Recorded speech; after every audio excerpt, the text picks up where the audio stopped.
Vagra Saykha જીઆઈડીસીની Shri Mahadev pharma શ્રમિકની સુરક્ષા સાથે ચેડા, કેમિકલથી દાઝેલા યુવકનો કંપની પર ગંભીર આરોપ.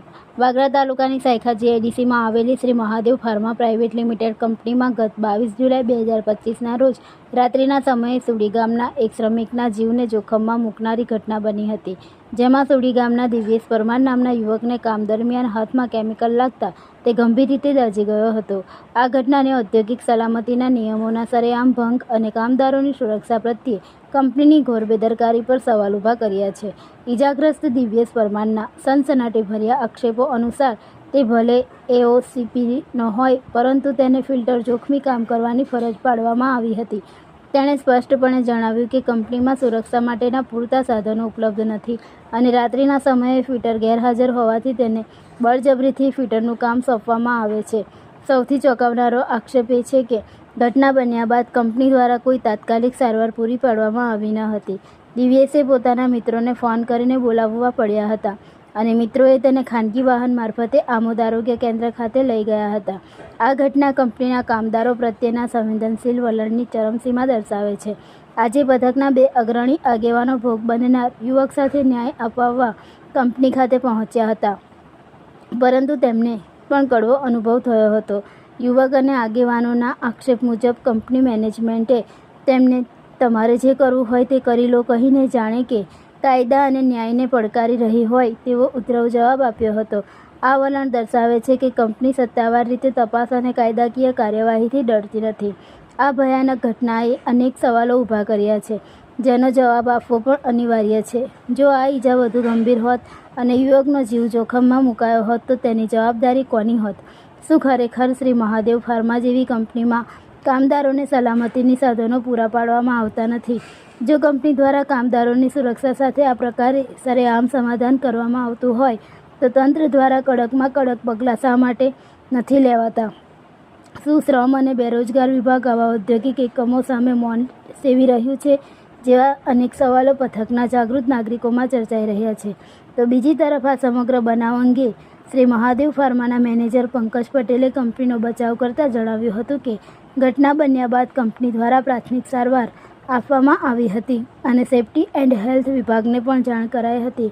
તેમણે એવો દાવો પણ કર્યો હતો કે તેમની કંપનીમાં સલામતીના પૂરતા સાધનો ઉપલબ્ધ છે અને ભોગ બનનાર યુવકે સલામતીના સાધનોનો ઉપયોગ કર્યો ન હતો.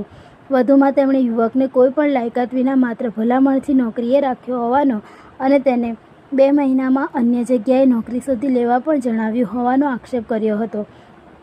મેનેજરના આ નિવેદનો ઇજાગ્રસ્ત યુવકના આક્ષેપોથી તદ્દન વિપરીત છે અને શંકા ઊભી કરે છે. આ સમગ્ર પ્રકરણમાં કંપનીમાં મેનેજર અને ઇજાગ્રસ્ત યુવકના પરસ્પર વિરોધાભાસી દાવાઓને કારણે તંત્ર દ્વારા તાત્કાલિક અને ઊંડાણપૂર્વક તપાસ હાથ ધરવામાં આવે તે અત્યંત જરૂરી બન્યું છે.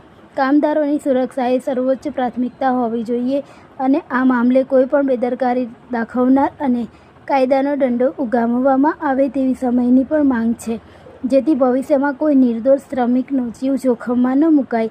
શું તંત્ર આ મામલે જાગશે કે પછી વધુ એક જીવ જોખમાવાના રાહ જોશે એ હવે જોવું રહ્યું. પરમાર દિવ્યેશ છે. હું સાયખા જીઆઈડીસીની મહાદેવ ફાર્મા કંપનીમાં કામ કરું છું. તો અહીં એમ્પ્લોયમાં એઓસીપી ઓપરેટર છું. તો અહીંયા મારી સાથે રાતે એવો બનાવ બનેલો કે અહીંયા ફિટર નાઇટમાં રાખતા નથી. ફિટર છે 3 ફિટર દિવસમાં રાખે છે અને ફિટરનું કામ પણ અમારી પાસે કરાવે છે. પંપ લીકેજ હોવાથી મેં ના પાડી હતી તો પણ મને એમ કીધું કે તારે ફિટરનું કામ કરવું પડશે અને ફિટરનું કામ કરવા જતાં મને જે હથપડા દાઝી ગયેલો છે. આ તમે જોઈ શકો છો કે કેવું દાઝી ગયો છે આ કંપનીમાં.